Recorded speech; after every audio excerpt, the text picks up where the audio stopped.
Vamos conversar aqui no nosso programa sobre direitos do consumidor, que nesses tempos de crise que está todo mundo sentindo. Mas antes de começar esse papo com o Dr. Sérgio Tanuri, vamos assistir uma matéria que diz um pouquinho sobre a situação econômica atual em que estamos vivendo.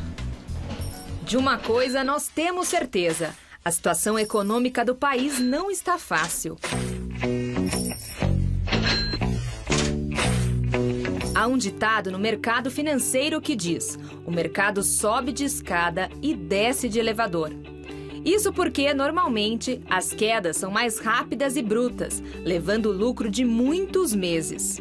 Com o avanço do coronavírus, os brasileiros tiveram, desde a metade de fevereiro até a entrada de abril, uma tempestade perfeita, que alinhou todos os setores a uma crise. E este não é um fenômeno nacional. Outros países do mundo também foram afetados. Mas nem tudo são notícias ruins. Sairemos desta crise um pouco diferente do que entramos, mas aprendemos a dar valor às pequenas coisas do nosso cotidiano. Um mercado pequeno no bairro, uma roupa que estava guardada há tempos, o alimento que temos em casa e a compaixão pelo próximo. Mas afinal, vamos entender quais são alguns dos nossos direitos perante este cenário? Essa e outras dúvidas agora no Mulheres. Muito obrigada, Ju Tapias, pela locução do off. Eu tenho a honra, o prazer e a satisfação de conversar com o Dr. Sérgio Tanuri. Muito obrigada por estar aqui conosco, doutor. Eu que agradeço, Regina. Um prazer estar aqui novamente. Digo mesmo. Ela falou uma coisa interessante que não tem nada a ver com economia, mas tem a ver com a vida, que é compaixão. O que é compaixão? Tem a ver com os nossos direitos, doutor, nesse momento. Neste momento, em época de pandemia, tem tudo a ver. Porque todos foram afetados. Rico, pobre, classe média, locador, locatário, professor, aluno, donos de escola. Então, tem que haver bom senso. A coisa é simples, Regina. Todos vão sair perdendo ao final dessa pandemia. E o Brasil vai ter que se reconstruir. Precisa ter solidariedade, compaixão e, principalmente, no momento certo tem que ter a esperança e deixar o povo voltar a trabalhar sempre respeitando as normas sanitárias, porque tem gente com a geladeira vazia. Pois é, passando fome, né? Isso mesmo. Bom, temos perguntas do pessoal de casa e aí o Dr. Sérgio Tanuri vai aprofundando o assunto à medida que as dúvidas forem aparecendo. Primeira pergunta é da Raquel. Se eu fizer um plano de saúde agora, para minha mãe que não tem convênio, tem carência para a Covid? Pergunta ótima. Excelente pergunta. Bom, com relação a planos de saúde, quando faz, geralmente, a partir do início da vigência do contrato, tem um prazo, 30 dias para exames. No caso de uma situação de urgência e emergência como a Covid, o prazo é 24 horas após o início da vigência, porque é uma situação que ninguém estava prevendo. A pessoa pode, no caso, fazer um plano de saúde para a mãe dela e, de repente, ela apresentar sintomas. Nesse caso, tem que ter a cobertura pelo plano de saúde dos testes e também de todo o tratamento da Covid. Não era uma coisa prevista se antes de quando assinou o contrato, se não tinha. Então, a partir de um momento que houver uma recomendação médica, com relatório médico, inclusive com sentido de urgência e emergência, aí sim o plano tem que cobrir. O que está acontecendo, está tendo algumas divergências, é que tem gente querendo fazer o teste de detectação da Covid sem ter os sintomas, por curiosidade, tem isso. Tá. Os planos estão se recusando, porque tem que ter a caracterização da urgência e emergência, mesmo porque os testes eram por volta, em fevereiro, de R$150, agora tem, aí, alguns lugares estão cobrando R$500, R$600 pelo teste de Covid. E os planos devem estar sobrecarregados. Com certeza. O SUS está sobrecarregado, os planos também estão sobrecarregados. Perfeito. E isso eu temo por uma coisa, pelo aumento dos planos de saúde, porque o reajuste vai ser divulgado em breve pela ANS, né, Agência Nacional de Saúde. Vão torcer para que o índice seja razoável, porque não tem como o povo suportar aumento muito grande no plano de saúde. Tomara que eles também pratiquem a compaixão, né? Isso na mesmo. hora de calcular o reajuste. Próxima pergunta enviada pela Milene. Tenho 2 filhos pequenos que estão no jardim da infância, mas acho que esse ano não vou levar os pequenos para a escolinha. Posso simplesmente cancelar ou tem multa? Boa pergunta da Milene. A questão é de qualquer tipo de contrato escolar. Existe uma lei federal, 9.870, que regula os contratos escolares, inclusive o pagamento. Tá. No caso de contrato escola, ensino fundamental, faculdade, universidade, que são feitos contratos globais divididos em 12 parcelas ou semestralmente, universidades em 6 parcelas, a gente sempre recomenda aí negociação. Isso é muito importante, não sair cancelando nem trancando matrícula, tem que ter uma negociação. No caso de creches, de berçários, do começo da pandemia, todos nós estávamos falando a mesma situação, porque os estabelecimentos de ensino eles têm a possibilidade de oferecer ao aluno o conteúdo pedagógico prometido através de ensino à distância, reposição de aulas ou aumento aí da carga horária durante o período depois da quarentena. Porém, no caso, hoje do berçário e de creche, eu creio e defendo que tem que aí os pais chegarem e falarem com os estabelecimentos de ensino, porque não tem condições do estabelecimento de ensino oferecer nada para uma criança que está lá no berçário, numa creche, os pais deixam lá para poder ir trabalhar. O que eles vão fazer? Vão dar um kit com desenho para a criança fazer em casa? Não tem. E eu tenho visto creches e escolas infantis cobrando R$2.000, R$3.000, porque envolve inclusive alimentação. Aí no caso as pessoas estão sem renda, tem que negociar. No caso aí, se não puder pagar, se for o caso aí que decidiu tirar a criança da creche ou do berçário, já tem que notificar e eu creio que aí no caso tem que negociar e não pode ter a multa. Tá, entendido. A próxima pergunta do Luiz Carlos. Meu inquilino pediu mais de 50% de desconto no aluguel. Falou que é autônomo e os clientes sumiram. Deixei por 2 meses. Por quanto tempo permito que ele pague menos? E eu emendo uma pergunta de uma amiga minha que o inquilino quer pagar o condomínio e o IPTU não quer pagar aluguel até dezembro. A questão de aluguel, o que impera é a livre negociação e o bom senso. Não existe lei que obrigue a fazer isso, a dar desconto, isenção ou abatimento. Tá. O que tem que prevalecer é o bom senso, Regina. Por quê? Lógico, caiu a renda de todo mundo. De um pequeno empresário, de uma pessoa, de um vendedor comissionado, de um motorista de aplicativo e às vezes de uma pessoa que tem um comércio próprio que está fechado devido à quarentena, pagando aluguéis altíssimos. Exato. Nesse caso, tem que procurar a administradora do imóvel ou o próprio dono do imóvel expor antes do vencimento dos aluguéis que está com esse problema de fluxo de caixa e solicitar aí um desconto ou uma isenção. Não é obrigatório o locador aceitar, mas eu recomendo que se aceite. Por quê? Se espremer aí o inquilino devolve o imóvel para realocar esse imóvel vai ser muito difícil nesse período pós-crise. Não é interessante para nenhuma das partes que o contrato seja interrompido. Então a livre negociação, de novo, é a melhor alternativa. Com certeza. E principalmente com relação a imóveis comerciais, porque não está faturando, não tem como pagar o aluguel. Você, dono do imóvel, o locador, a gente sabe que você às vezes vive da renda do imóvel, mas nesse momento de pandemia, de quarentena, difícil. Não tem como, são praticamente 70 dias fechados, sem entrar dinheiro no fluxo dos pequenos comerciantes. Tem que haver aí um bom senso, uma negociação, um desconto ou talvez uma isenção do aluguel. Tempos especiais, regras especiais. Isso mesmo. Vamos continuar com o Dr. Sérgio Tanuri com as perguntas do pessoal de casa. A próxima é da Maria Paula. Tem um salão de beleza e boletos para pagar de produtos que nem usei. Posso devolver? Pela lei, não há obrigatoriedade. Tem aí que negociar. Mas acredito aí que o distribuidor, o fornecedor desses produtos também está sem condições de aceitar a devolução. Aí, no caso, pode tentar devolver, mas o Código de Defesa do Consumidor não obriga.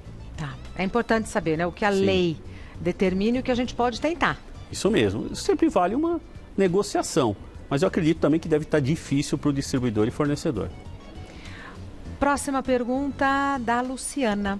Sou arquiteta e um cliente simplesmente não me pagou pela obra, falou que não tem dinheiro e pronto. E agora, doutor, fico com o prejuízo? Dureza, Nesse hein? caso, você, arquiteta, deve ter um contrato de prestação de serviço assinado antes do início da obra, né? Então, espera-se que todo prestador de serviço faça um contrato de prestação dos seus serviços. Se você tiver esse contrato, você pode executar na justiça e cobrar a sua dívida. Tá. Se não tiver o contrato, não tem o que fazer, né? Aí vai ser muito difícil, vai ter que negociar e contar aí com a boa-fé do cliente, do devedor. Próxima pergunta, Romeu. Estou pagando a academia normalmente. Depois que abrir, eu fico com esse valor de crédito.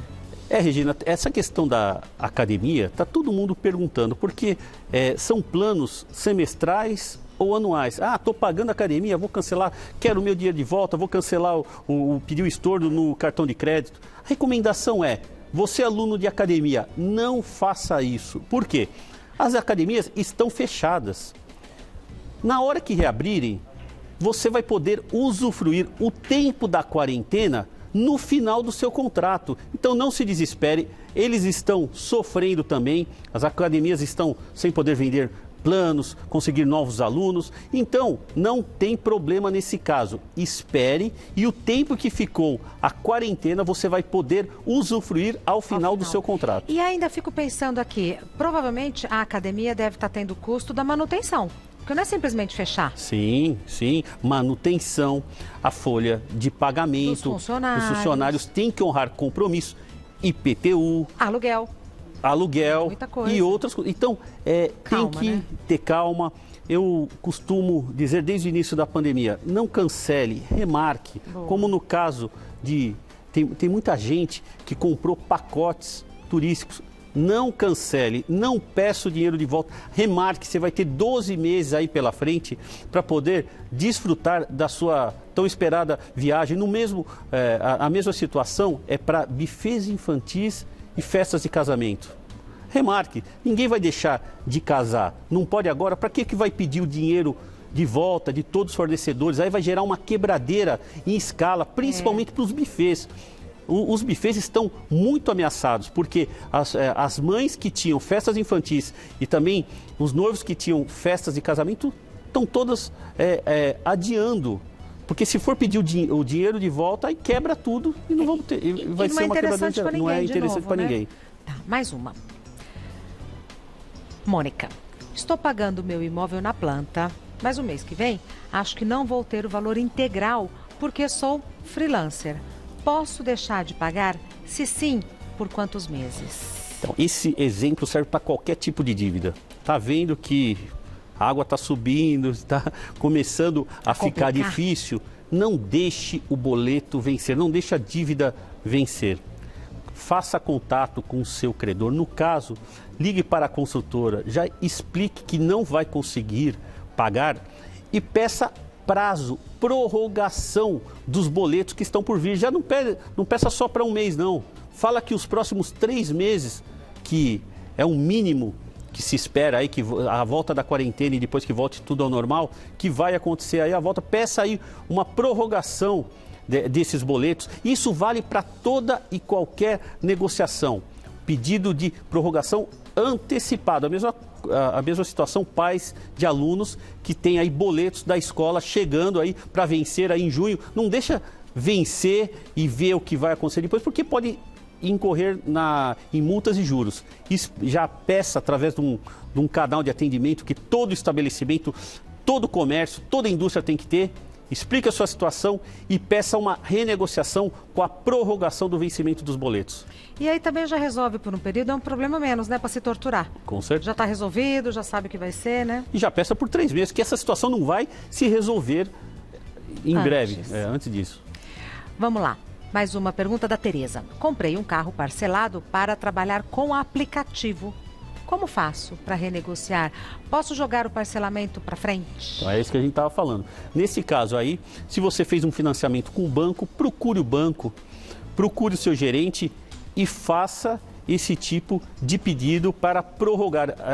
Recentemente a Febraban anunciou que os 5 maiores bancos do Brasil estariam aceitando essa prorrogação de vencimentos, né, dessas operações de crédito. Então, você que tem esse tipo de financiamento, procure aí o seu gerente, não precisa ser presencialmente ir lá na agência bancária, pode ser através de canais de atendimento, pode ser através, inclusive, de chats. Você entrando em contato com o gerente do seu banco, você peça aí uma renegociação para jogar essas parcelas mais para frente. Isso é normal e está acontecendo muito, Regina. Doutor Tanuri, algumas considerações finais para a gente encerrar a nossa conversa ou conseguimos abordar a maioria dos temas? A cada dia está surgindo, Regina, novas situações. Nós conseguimos aí falar de alguns exemplos e, infelizmente, estamos numa situação de guerra que está gerando novas situações. Todos os contratos foram afetados, todos.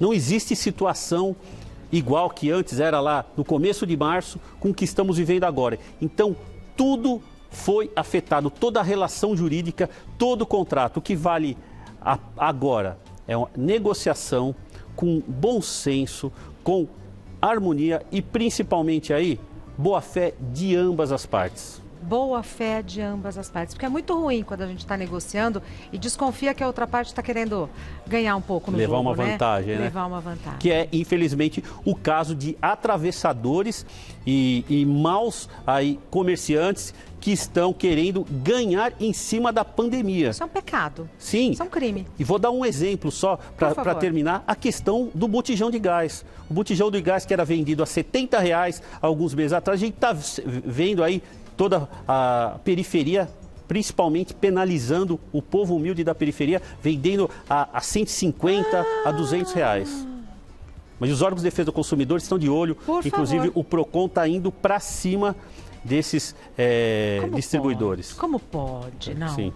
Como pode? E tem o caso também do álcool em gel, das máscaras e por aí vai. Tem muita gente querendo aí ganhar em cima, principalmente do povo mais carente. Os órgãos de defesa do consumidor estão de olho. Se você estiver em algum lugar e detectar algum tipo de preço abusivo, de vantagem manifestamente excessiva, um produto que subiu muito, que não tem razão para subir, se o consumo, se a renda caiu. Exato. Se está tendo algum tipo de abuso, você pode fazer a denúncia para os órgãos de defesa do consumidor da sua cidade, inclusive para fazer por aplicativo.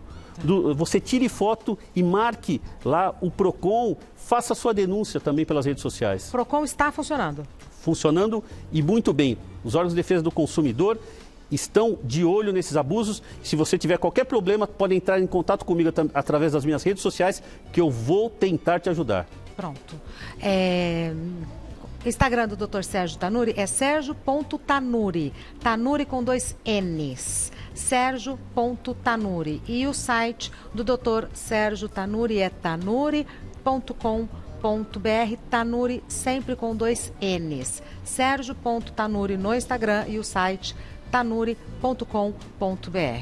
Muito obrigada, doutor. Eu que agradeço. Até mais. Até Bom mais. fim de semana. Obrigado.